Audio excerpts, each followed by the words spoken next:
को अर्पण करी तुम्हारी निवेदित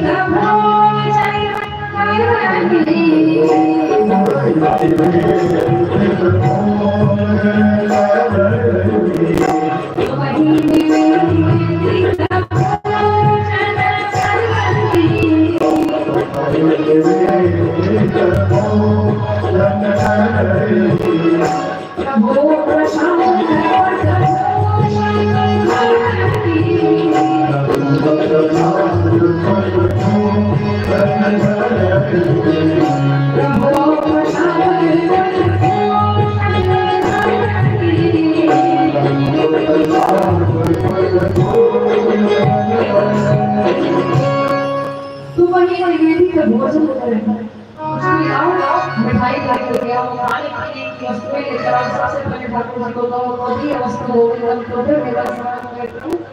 आपका दिया हुआ आपको ही समर्पित है।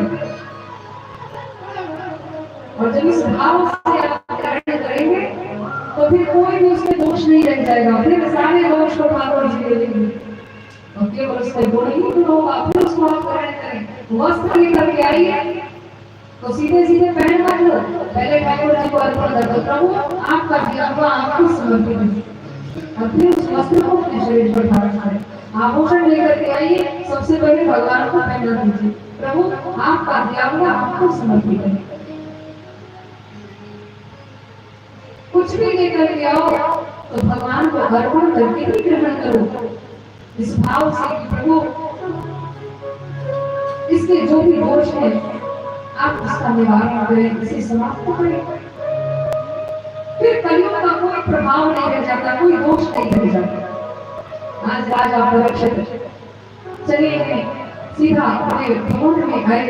एक दिन के बाद मन में विचार आया कि जरा देखो कि हमारे पूर्वजों ने, हमारे दादाजी ने हमारे लिए कुछ छोड़ा है, क्या रख करके गए हैं। जाकर के देखा, एक बक्सा, एक पेटी खोल कर देखते हैं, उसमें बड़ा सुंदर एक मुकुट दिखाई पड़ा। स्वर्ण जटित मुकुट, जो जरासंध का मुकुट है।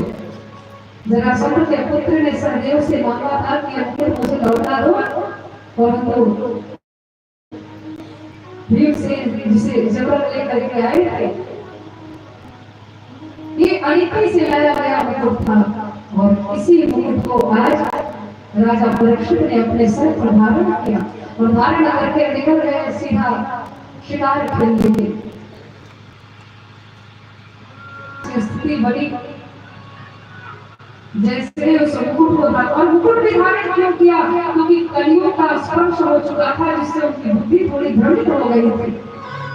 और दिन नहीं निकले राजा परीक्षित, परंतु आज निकले और मुकुट धारण करके जब निकले सूचना दी, सारी खबर सारे घटना को सुनाया। श्रीन के ऋषि को बड़ा क्रोध आया। राजा परीक्षित चले जा रहे थे, कौशिकी नदी का जल दिया, अभिमंत्रित किया। इति लंकित मर्यादा रक्षक सप्तमी बने।